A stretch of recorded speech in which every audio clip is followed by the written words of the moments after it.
Right, so I've got 7 of these carcass sheets to cut today, and I'm on sheet number 2 here. I've got about 3 what do you call it, like black MDF sheets to cut.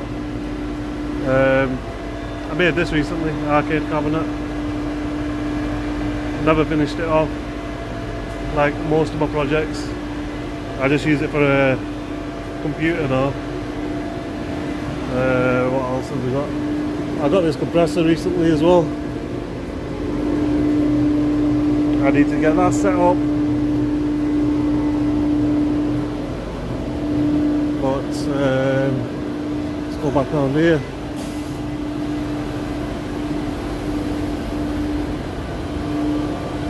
So yeah, all them need to get cut. A couple of sheets here. I've got 3 sheets of corian that need to get cut as well. Yeah, and I've got this as well here. Have a look at this.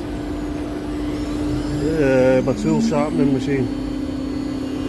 Because I pay over £100 for a compression bit. I do get a fair few sheets out of it, but if I could resharpen them, that'd be brilliant.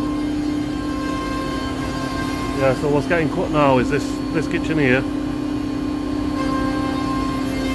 So we're just getting that cut, and yeah, get delivery done for the weekend. I get started on that corian hopefully today or tomorrow to see how it goes.